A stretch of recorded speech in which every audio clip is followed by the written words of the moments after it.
7 तालों की राजकुमारी। बहुत समय पहले की बात है। एक ऐसा समय जब 7 राज्य साथ साथ रहते थे। हर दिशा में शांति थी, खुशहाली थी। लेकिन फिर आया अंधकार। एक मायावी जादूगर काल्विन। उसने 7 राज्यों की सबसे सुंदर, सबसे बुद्धिमान राजकुमारी सान्वी को एक भविष्यवाणी के डर से कैद कर लिया। वो जानता था कि अगर सान्वी का सच्चा प्रेम उसे छू ले तो उसकी काली शक्तियां खत्म हो जाएंगी। सान्वी को बंद कर दिया गया 7 तालों के पीछे, एक जादुई महल में। साल बीतते गए। कोई नहीं जानता था कि वो अब भी जीवित है, सिवाय एक के, राजकुमार आर्यवीर। एक रात आर्यवीर को एक सपना आया, एक झील जिसमें चांद उतर रहा था और झील के बीचों बीच एक लड़की खड़ी थी। उसकी आंखें मदद मांग रही थी। उसके पीछे 7 सुनहरे ताले थे। और फिर सपना टूट गया। अगली ही सुबह आर्यवीर गया ऋषि वेदांत के पास, जो पुराने समय के ज्ञानी थे।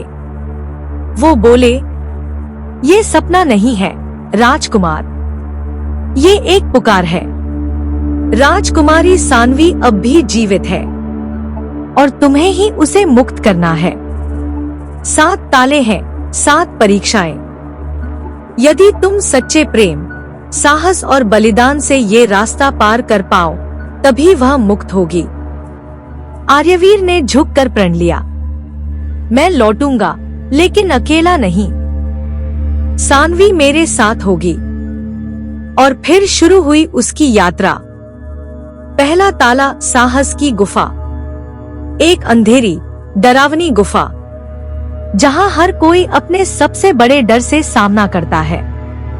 आर्यवीर के सामने आया उसका डर, उसका पिता राजा विक्रम, जो हमेशा कहता था कि वो कभी सच्चा राजा नहीं बन पाएगा।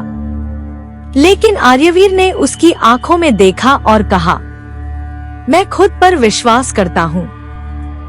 गुफा टूटी और पहला ताला खुल गया। दूसरा ताला, सर्पों का द्वीप, जहां जहर से भरे नाग थे। एक नाग घायल था। लोग उसे मारने से डरते थे, पर आर्यवीर ने उसकी मरहम पट्टी की। नाग बोला, तुम पहले हो जिसने मुझे इंसान समझा। ये लो दूसरी चाबी। तीसरा ताला, छल की झील। इस झील में हर कोई खुद का प्रतिबिंब देखता था, लेकिन झूठा। आर्यवीर को अपने जैसा ही कोई मिला, जो कह रहा था, तुम खुद सान्वी को चाहते हो, इसलिए हीरो बनना चाहते हो। पर आर्यवीर मुस्कुराया। सच्चा प्रेम दिखाने की जरूरत नहीं होती, वो बस होता है। छाया गायब हुई। तीसरी चाबी मिल गई। चौथा ताला, आंसुओं की घाटी। यहाँ हर पेड़, हर फूल रो रहा था। हवा भी उदास थी। तभी आर्यवीर को एक सपना आया। बचपन में वो किसी लड़की से मिला था, जो उसके साथ हंसती थी और अचानक गायब हो गई थी। वो वही लड़की थी, सान्वी। उसके आंसू टपके, घाटी खिल गई। चौथी चाबी मिल गई। 5वां ताला, समय की रेत। हर कदम उल्टा चलता था। बीते समय की आवाजें, भूली यादें। आर्यवीर को दिखा काल्विन सान्वी को धोखा दे रहा था। वो उसे कह रहा था, तुम्हारा प्रेम तुम्हें कभी नहीं ढूंढ पाएगा। पर अब आर्यवीर समय को चीरते हुए आगे बढ़ा। 5वां ताला भी खुल गया। 6ठा ताला, बलिदान का पर्वत। ऊंचाई थी, ठंडी थी और नियम था, कोई भी अपना सबसे कीमती चीज छोड़कर ही चढ़ सकता था। आर्यवीर ने अपना घोड़ा, अपनी तलवार, सब त्याग दिया। पर अंत में पर्वत ने खुद रास्ता बना दिया। 6ठी चाबी मिल गई। 7वां ताला, सान्वी का सपना। अब वो जादू के दरवाजे पर था। उसे सानवी के सपनों में उतरना था और वहां उसने वो देखा जो कोई नहीं जानता था। सानवी और आर्यवीर बचपन में साथ थे, लेकिन एक अंधेरे ने उन्हें जुदा कर दिया। प्रेम तब से था, बस अधूरा था। सपना टूटा और 7वां ताला खुल गया। आर्यवीर उस महल में पहुंचा जहां सानवी सो रही थी। जैसे ही वो उसके करीब गया, काल्विन प्रकट हुआ। उसकी हंसी डरावनी थी। तुम सोचते हो प्रेम से मुझे हरा पाओगे? एक भीषण युद्ध हुआ।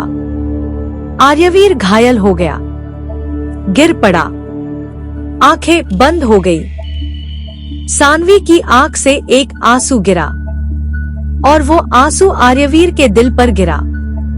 उसने आंखें खोली और बिजली की रफ्तार से उठ खड़ा हुआ। ये प्रेम है काल्विन, जो न कभी हारता है न झुकता है। एक झटके में काल्विन की सारी शक्ति मिट गई। सानवी जाग गई। उसने आर्यवीर को देखा और कहा, मैं जानती थी तुम जरूर आओगे। वो साथ लौटे। 7 राज्य फिर से एक हुए। एक नया राज्य बना, सप्तलोक, जहां प्रेम, न्याय और एकता का राज था। और सानवी और आर्यवीर ने साथ मिलकर वो भविष्यवाणी पूरी की। जब 7 ताले खुलेंगे, तभी सच्चा प्रेम मुक्त होगा।